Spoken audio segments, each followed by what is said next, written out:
किसान भाइयों, आज की वीडियो में धान में खरपतवार नियंत्रण की संपूर्ण जानकारी आपको देने वाले हैं। खरपतवार को हम कैसे उगने से रोक सकते हैं, खरपतवार जम आए हैं, उग आए हैं तो उसका नियंत्रण बाद में हमें कैसे करना है, रोपाई के समय कैसे नियंत्रित किया जाता है, उसके बाद में कैसे नियंत्रित किया जाता है।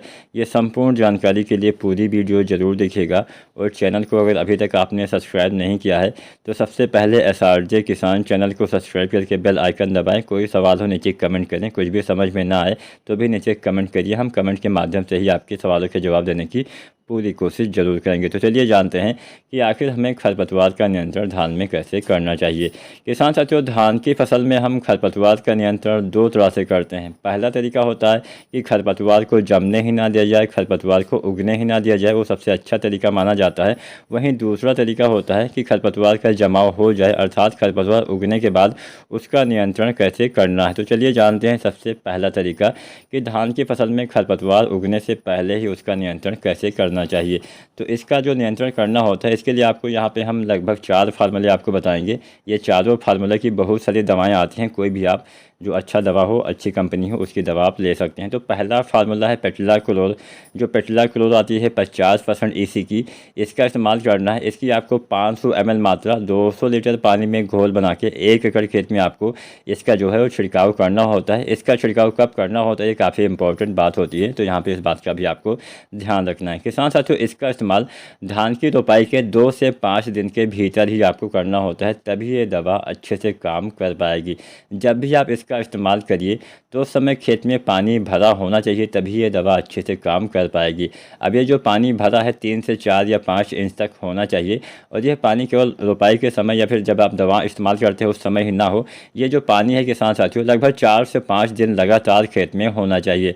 अर्थात जब आप रोपाई के 2 से 5 दिन के अंदर इसका छिड़काव करिएगा तो उस समय भी पानी होना चाहिए, और उसके 4 से 5 दिन तक लगातार खेत में पानी भरा रहेगा, तभी ये दवा अच्छे से काम करेगी। क्योंकि ये दवा पानी के ऊपर एक लेयर बनाती है।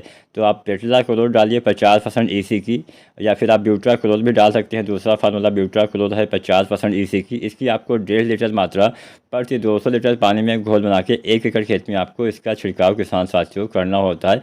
एक फार्मूला और आता है, एक फार्मूला आता है एनोलोफास, जो 30% EC में आती है। इसकी आपको आधा लीटर मात्रा प्रति 200 लीटर पानी में घोल बना के आपको छिड़काव करना होता है 1 एकड़ खेत में। तो आप एनोलोफॉस ले सकते हैं 30% EC की, 500 ml मात्रा आपको डालना होता है।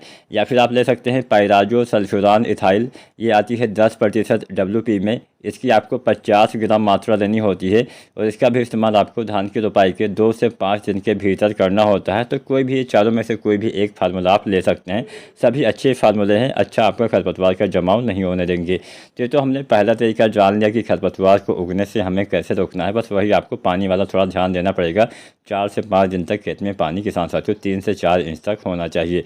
दूसरा तरीका है खरपतवार उगने के बाद उसका नियंत्रण कैसे किया जाए। अब कई बार क्या होता है कि हम खरपतवार जमाव रोकने के लिए जो दवा का इस्तेमाल करते हैं, कई बार ज़्यादा पानी भरने से क्या होता है कि पानी बह जाता है, जिससे उसकी लेयर टूट जाती है, या फिर कई बार पानी सूख जाता है, जिससे उसका नियंत्रण अच्छे से नहीं हो पाता है। तो ऐसी कंडीशन में मान लीजिए आपने दवा का इस्तेमाल किया, पानी भी आपका मतलब सूख गया, तो ऐसी कंडीशन में खरपतवार का जब जमाव हो जाता है, या फिर आपने रोपाई के समय खरपतवार का नियंत्रण नहीं किया है, फिर उसके बाद में खरपतवार का जमाव, जब आपके खरपतवार 2 से 5 पत्तियों के हो जाते हैं, तो इस अवस्था में आपको डालना होता है, 2 से 5 पत्ती वाली अवस्था में आपको डालना होता है बिस्पायरीबैग सोडियम, जो 10% SC में आती है। ये फार्मूला आपको डालना होता है। इसकी आपको 80 ml मात्रा प्रति 200 लीटर पानी में घोल बना के आपको अपनी फसल में छिड़काव करना होता है, पत्तियों के ऊपर छिड़काव करना होता है। जो खरपतवार होते हैं जिसका नियंत्रण आसानी से किसान साथियों आप कर सकते हैं। अब इसके छिड़काव के समय भी आपको कुछ बातों का ध्यान रखना है। जब भी आप बिस्पायरीबैग सोडियम का छिड़काव करिए तो इसके छिड़काव के समय खेत में पानी भरा ना रहे, इस बात का ध्यान रखना है। जैसे वीडियो में आपको फसल दिखाई दे रही होगी, ऐसे रहेगा तो काम चल जाएगा। मतलब मिट्टी में नमी तो पर्याप्त मात्रा में होनी चाहिए।